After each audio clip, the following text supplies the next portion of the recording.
Safura Zarkar, Varavara Rao, Binayak Sen, Umar Khalid, and environmental group Fridays for Future. What do all of these names have in common? Well, they've all had a tryst with the UAPA, or the Unlawful Activities Prevention Act. All of these people and that environmental group that I mentioned, Fridays for Future, they've all been booked under the UAPA. And in this video, I'm not really going to be going into the accusations against each of these people, but rather go into the backgrounder of the UAPA, what it really is, and why it's so very controversial and has made headlines for the last many years. Let's first start off with the most basic question. What is the UAPA? As I mentioned earlier, it stands for Unlawful Activities Prevention Act. As the name suggests, this is an anti-terror act that is in fact brought in many years back to declare people or organizations as terrorists or organizations indulging in terror activities. This was a law that was brought in 1967, and since then there have been many amendments that have been made. With each amendment, the law has only become more stringent, and that perhaps is where it gets controversial. But before I explain really what the controversy is all about, let's explain the most recent amendment that was made. This was last year in 2019. I'm sure you remember how it was brought into Parliament on 24th July, created a massive storm, but managed to pass. It was passed in the Rajya Sabha on August 2nd, almost 2 weeks after it was introduced in the Lok Sabha. So in this particular amendment, the UAPA ensures that on certain conditions, it's not just an organization that can be in fact booked for indulging in terror activities, but also an individual, a person who is found to be indulging in certain activities can be booked under the UAPA. So what are the conditions that I mentioned earlier? There are 3 conditions based on which the central government can go ahead and declare a person or an organization as a terrorist. 1, whoever takes part in or commits any terror activities. 2nd is those who advocate or incite unlawful activities.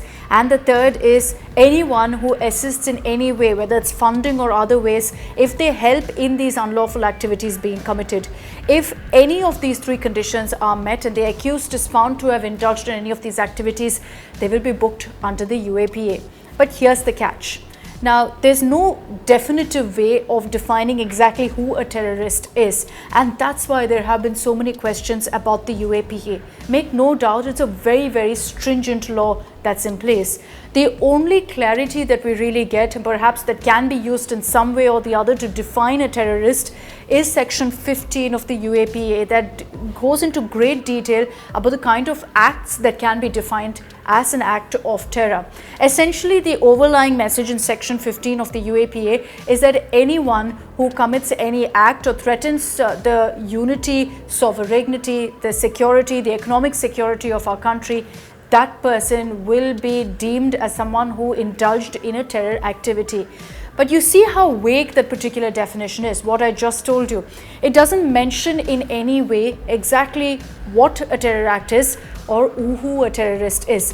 So there's full freedom for the government to go ahead and explore what exactly they define as a terrorist. So the central government can go ahead and declare a person or an individual as a terrorist through a notification on the official gazette, and this will mean that this person's name is added to the schedule, supplemented to really the UAPA.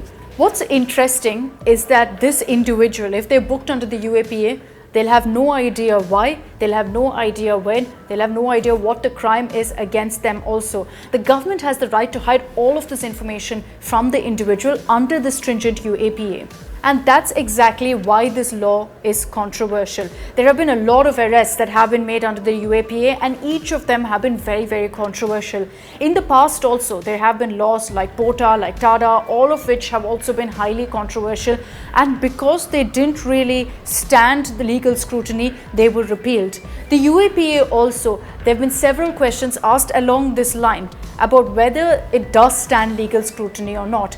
And here's why. A person who is arrested under the UAPA, as I mentioned earlier, will not be given any details as to what is the crime he committed, what he did, what has been accused of. Any of those details will not be given. He is not given an opportunity to also be heard, which is a right that's given in a democracy. So that is a question, and what we know of the UAPA is that this information can be withheld from the accused for a matter of 6 months. And imagine this, if someone is put behind bars of a murder charge, that information can be withheld from them for about 3 months before the person can apply for bail, because he's been not given the information at hand as per the judiciary system, as per the legal system that's followed.